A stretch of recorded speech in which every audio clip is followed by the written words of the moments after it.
Guys अभी time हो रहे हैं सुबह के 8:04 और अब मैं शुरू कर रहा हूँ। और मैं इसे जब तक करूँगा जब तक यह पूरी बुक कंप्लीट नहीं हो जाती, चाहे मुझे 1 दिन लगे चाहे मुझे 2 दिन लगे, मैं कंटिन्यू करूँगा। कुरुक्षेत्र के युद्ध स्थल में सैन्य निरीक्षण। भगवत गीता एक बहुपठित आस्तिक विज्ञान है जो गीता महात्म्य में सार रूप में दिया हुआ है। इसमें यह उल्लेख है कि मनुष्य को चाहिए कि वह श्री कृष्ण के भक्त की सहायता से सर्वेक्षण करते हुए भगवत गीता का अध्ययन करें और स्वार्थ प्रेरित व्याख्याओं के बिना उसे समझने का प्रयास करें। अर्जुन ने जिस प्रकार से साक्षात भगवान कृष्ण से गीता सुनी और उसको उपदेश ग्रहण किया, इसी प्रकार की स्पष्ट अनुभूति का उदाहरण भगवत गीता में ही है। यदि उसी गुरु परंपरा से निजी स्वार्थ से प्रेरित हुए बिना किसी को भगवत गीता समझने का सौभाग्य प्राप्त हो तो वह समस्त वैदिक ज्ञान तथा विश्व के समस्त शास्त्रों के अध्ययन को पीछे छोड़ देता है। पाठक को भगवत गीता में न केवल अन्य शास्त्रों की सारी बातें मिलेंगी परंतु अपितु ऐसी बातें भी मिलेंगी जो अन्यत्र कहीं उपलब्ध नहीं है। यही गीता का विशिष्ट मानदंड है। स्वयं भगवान श्री कृष्ण द्वारा साक्षात उच्चरित होने के कारण यह पूर्ण आस्तिक विज्ञान है। महाभारत में वर्णित धृतराष्ट्र तथा संजय की वार्ता इस महान दर्शन के मूल सिद्धांत का कार्य करती है। माना जाता है कि इस दर्शन की प्रस्तुति कुरुक्षेत्र के युद्ध स्थल में हुई जो वैदिक युग से पवित्र तीर्थ स्थल रहा है। इसका प्रवचन भगवान द्वारा मानव जाति के पथ प्रदर्शन हेतु तब किया जाता है जब वे इस लोक में स्वयं उपस्थित थे। धर्म क्षेत्र शब्द सार्थक है क्योंकि कुरुक्षेत्र के युद्ध स्थल में अर्जुन के पक्ष में श्री भगवान स्वयं उपस्थित है। कौरवों का पिता धृतराष्ट्र अपने पुत्रों की विजय की संभावना के विषय में आध्यात्मिक अत्यधिक संदिग्ध था, अतः इसी संदेह के कारण उसने अपने सचिव से पूछा उन्होंने क्या किया। वह आश्वस्त था कि उसके पुत्र तथा उसके छोटे भाई पांडु के पुत्र कुरुक्षेत्र की युद्ध भूमि में निर्णयात्मक संग्राम के लिए एकत्रित हुए हैं। फिर भी उसकी जिज्ञासा सार्थक है। वह नहीं चाहता था कि भाइयों में कोई समझौता हो, अतः वह युद्ध भूमि में अपने पुत्रों की नियति के विषय में आश्वस्त होना चाह रहा था। क्योंकि इस युद्ध को कुरुक्षेत्र में लड़ा जाना था जिसका उल्लेख वेदों में स्वर्ग के निवासियों के लिए भी तीर्थ स्थल के रूप में हुआ है, अतः धृतराष्ट्र अत्यंत भयभीत था कि इस पवित्र स्थल का युद्ध के परिणाम पर ना जाने कैसा प्रभाव पड़े। उसे भली भांति ज्ञात था कि इसका प्रभाव अर्जुन तथा पांडु के अन्य पुत्रों पर अत्यंत अनुकूल पड़ेगा क्योंकि स्वभाव से वे सभी पुण्यात्मा थे। संजय श्री व्यास का शिष्य था, अतः उनकी कृपा से संजय धृतराष्ट्र के कक्ष में बैठे बैठे कुरुक्षेत्र के युद्ध स्थल का दर्शन कर सकता था। इसलिए धृतराष्ट्र ने उसे युद्ध स्थल की स्थिति के विषय में पूछा। पांडव तथा धृतराष्ट्र के पुत्र दोनों एक वंश से संबंधित है, किंतु यहाँ पर धृतराष्ट्र के वाक्य से उसके मनोभाव प्रकट होते हैं। उसे जानबूझकर अपने पुत्र को कुरु कहा और पांडु के पुत्रों को वंश के उत्तराधिकार से विलग कर दिया। इस तरह पांडु के पुत्र अर्थात अपने भतीजों के साथ धृतराष्ट्र की विशिष्ट मन स्थिति समझी जा सकती है। जिस प्रकार धान के खेत से अवांछित पेड़ों को उखाड़ दिया जाता है, उसी प्रकार इस कथा के आरंभ से ऐसी आशा की जाती है कि जहाँ धर्म के पिता श्री कृष्ण उपस्थित हो वहाँ कुरुक्षेत्र रूपी खेत में दुर्योधन आदि धृतराष्ट्र के पुत्र रूपी अवंचित पौधों को समूल नष्ट करके युधिष्ठिर आदि नितांत धार्मिक पुरुषों की स्थापना की जाएगी। यहाँ धर्म क्षेत्र तथा कुरुक्षेत्र शब्दों की उनकी ऐतिहासिक तथा वैदिक महत्ता के अतिरिक्त यही सार्थकता है। धृतराष्ट्र जन्म से अंधा था, दुर्भाग्यवश वह अत्यधिक दृष्टि से भी वंचित था। वह यह भी जानता था कि उसी के समान उसके पुत्र भी धर्म के मामले में अंधे हैं और उसे विश्वास था कि वे पांडवों के साथ कभी भी समझौता नहीं कर पाएंगे क्योंकि पांचों पांडव जन्म से ही पवित्र थे। फिर भी उसे तीर्थस्थान के प्रभाव के विषय में संदेह था, इसलिए संजय युद्ध भूमि की स्थिति के विषय में उसके प्रश्न के मंतव्य को समझ सके, अतः वह निराश राजा को प्रोत्साहित करना चाह रहा था। उसने उसे विश्वास दिलाया कि उसके पुत्र पवित्र स्थान के प्रभाव में आकर किसी प्रकार का समझौता करने नहीं जा रहे हैं। उसने राजा को बताया कि उसका पुत्र दुर्योधन पांडवों की सेना को देखकर तुरंत अपने सेनापति द्रोणाचार्य को वास्तविक स्थिति से अवगत कराने गया। यद्यपि दुर्योधन को राजा कहकर संबोधित किया गया है तो भी स्थिति की गंभीरता के कारण उसे सेनापति के पास जाना पड़ा। अतएव दुर्योधन राजनीतिक बनने के लिए सर्वथा उपयुक्त था, किंतु जब उसने पांडवों की व्यूहरचना देखी तो उसका यह कूटनीतिक व्यवहार उसके भय को छिपा न पाया। परम राजनीतिक दुर्योधन महान ब्राह्मण सेनापति द्रोणाचार्य के दोषों को इंगित करना चाहता था। अर्जुन की पत्नी द्रौपदी के पिता राजा द्रुपद के साथ द्रोणाचार्य का कुछ राजनीतिक झगड़ा था। इस झगड़े के फलस्वरूप द्रुपद ने एक महान यज्ञ संपन्न किया जिससे उसे एक ऐसा पुत्र प्राप्त होने का वरदान मिला था जो द्रोणाचार्य का वध कर सके।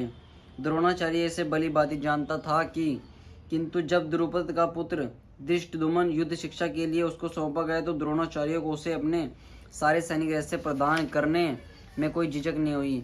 अब धृष्टद्युम्न कुरुक्षेत्र की युद्ध भूमि में पांडवों का पक्ष ले रहा था और उसने द्रोणाचार्य से जो कला सीखी थी उसी के आधार पर उसने यह व्यूह रचना की थी। दुर्योधन ने द्रोणाचार्य की दुर्बलता की ओर इंगित किया जिससे वह युद्ध में सजग रहे और समझौता ना करे। इसके द्वारा वह द्रोणाचार्य को यह भी बताना चाह रहा था कि कहीं वे अपने प्रिय शिष्य पांडवों के प्रति युद्ध में उदारता ना दिखा बैठे। विशेष रूप से अर्जुन उसका अत्यंत प्रिय एवं तेजस्वी शिष्य था। दुर्योधन ने यह भी चेतावनी दी कि युद्ध में किस प्रकार की उदारता से हार हो सकती है। यद्यपि युद्ध कला में द्रोणाचार्य की महान शक्ति के समक्ष धृष्टद्युम्न महत्वपूर्ण बाधक नहीं था, किंतु ऐसे अनेक योद्धा थे जिनसे भय था। दुर्योधन इन्हें विजय पथ में अत्यंत बाधक बताता है, क्योंकि इनमें से प्रत्येक योद्धा भीम तथा अर्जुन के समान दुर्जय था। उसे भीम तथा अर्जुन के बल का ज्ञान था, इसलिए वह अन्यों की तुलना इन दोनों से करता है। दुर्योधन उन अद्वितीय युद्ध वीरों का उल्लेख करता है जो सदैव विजयी होते रहते हैं। विकर्ण दुर्योधन का भाई है, अश्वत्थामा द्रोणाचार्य का पुत्र है और सोमदत्ति या भूश्री भी ब्रह्मलेख के राजा का पुत्र है। कर्ण अर्जुन का आधा भाई है, क्योंकि वह कुंती के गर्भ से राजा पांडु के साथ विवाहित होने के पूर्व उत्पन्न हुआ था। कृपाचार्य की जुड़वा बहन द्रोणाचार्य को ब्याही थी। जहाँ तक अन्यों का यथा जयद्रथ, कृतवर्मा तथा शल्य का संबंध है, वे सब दुर्योधन के लिए अपने प्राणों की आहुति देने के लिए तैयार रहते थे। दूसरे शब्दों में यह पूर्व निश्चित है कि वे पापी दुर्योधन के दल में सम्मिलित होने के कारण कुरुक्षेत्र के युद्ध में मारे जाएंगे। निसंदेह अपने मित्रों की संयुक्त शक्ति के कारण दुर्योधन अपनी विजय के प्रति आश्वस्त था। यहाँ पर दुर्योधन ने तुलनात्मक शक्ति का अनुमान प्रस्तुत किया। वह सोचता है कि अत्यंत अनुभवी सेना नायक भीष्म पितामह के द्वारा विशेष रूप से संरक्षित होने के कारण उसकी सशस्त्र सेनाओं की शक्ति अप्रियमेय है। दूसरी ओर पांडवों की सेनाएं सीमित है, क्योंकि उनकी सुरक्षा कम अनुभवी नायक भीम द्वारा की जा रही है, जो भीष्म की तुलना में नगण्य है। दुर्योधन सदैव भीम से ईर्ष्या करता था, क्योंकि वह जानता था कि यदि उसकी मृत्यु कभी हुई तो वह यह जाने बिना कि मनुष्य का स्वार्थ विष्णु में है। सारे बद्धजीव शारीरिक संबंधों के प्रति यह सोचकर आकर्षित होते हैं कि वे ऐसी परिस्थितियों में प्रसन्न रहेंगे। ऐसी ध्यात्मक बुद्धि के कारण वे भौतिक सुख के कारणों को भी भूल जाते हैं। अर्जुन तो क्षत्रिय का नैतिक धर्म भी भूल गया था। कहा जाता है कि दो प्रकार के मनुष्य परम शक्तिशाली तथा जज्जवल्यमान सूर्यमंडल में प्रवेश करने के योग्य होते हैं। ये है, एक तो क्षत्रिय जो कृष्ण की आज्ञा से युद्ध में मरता है, तथा दूसरा सन्यासी जो आध्यात्मिक अनुशीलन में लगा रहता है। अर्जुन अपने शत्रुओं को भी मारने से विमुख हो रहा है। उसने अपने संबंधियों की बात तो छोड़ दे। वह सोचता है कि स्वजनों को मारने से उसे जीवन में सुख नहीं मिल सकेगा, अतः वह लड़ने के लिए इच्छुक नहीं है। जिस प्रकार की भूख ना लगने पर कोई भोजन बनाने को तैयार नहीं होता, उसने तो वन जाने का निश्चय कर लिया है, जहाँ वह एकांत में निराशापूर्ण जीवन काट सके। किंतु क्षत्रिय होने के नाते उसे अपने जीवन निर्वाह के लिए राज्य चाहिए, क्योंकि क्षत्रिय कोई अन्य कार्य नहीं कर सकता। किंतु अर्जुन के पास राज्य का है। उसके लिए तो राज्य प्राप्त करने का एकमात्र अवसर है कि अपने बंधु बांधवों से लड़कर अपने पिता के राज्य का उत्तराधिकार प्राप्त करे, जिसे वह करना नहीं चाह रहा है। इसलिए वह अपने को जंगल में एकांतवास करके निराशा के एकांत जीवन बिताने के योग्य समझता है। अर्जुन ने भगवान श्री कृष्ण को गोविंद कहकर संबोधित किया है, क्योंकि वे गोमों तथा इंद्रियों की समस्त प्रसन्नता के विषय है। इस विशिष्ट शब्द का प्रयोग करके अर्जुन संकेत करता है कि कृष्ण यह समझे कि अर्जुन की इंद्रियां कैसे तृप्त होंगी, किंतु गोविंद हमारी इंद्रियों को तुष्ट करने के लिए नहीं है। हाँ, यदि हम गोविंद की इंद्रियों को तुष्ट करने का प्रयास करते हैं तो हमारी इंद्रियां स्वतः तुष्ट होती हैं। भौतिक दृष्टि से प्रत्येक व्यक्ति अपनी इंद्रियों को तुष्ट करना चाहता है और चाहता है कि ईश्वर के उसके आज्ञापालक की तरह काम करें, किंतु ईश्वर उनकी तृप्ति वही तक करते हैं जितने के वे, जैसा कि पहले बताया जा चुका है, वेदों में कर्ता वेद के अनुसार विभिन्न प्रकार के योगों का उल्लेख है। चूंकि लोग देहात्म बुद्धि में लीन आते इन योगों की व्यवस्था इस प्रकार की गई है कि मनुष्य इन्हें अपने शरीर, मन अथवा बुद्धि के अनुसार संपन्न कर सके, किंतु देह से मुक्ति होने के लिए इन सब का विधान है। इसी की पुष्टि यहाँ पर भगवान ने अपने श्री मुख से की है। समस्त योगों का यही एक प्रयोजन है कि जीव को पूर्ण ज्ञान प्राप्त हो, जिससे वह भौतिक कष्टों से छुटकारा पाकर अंत में परमेश्वर की दिव्य सेवा कर सके। तो भी इन सारे योगों की विविध क्रियाओं में रहस्य भरा है और मनुष्य को यह रहस्य जान लेना चाहिए। कभी कभी कर्ता की श्रद्धा के अनुसार यज्ञ विभिन्न रूप धारण कर लेते हैं।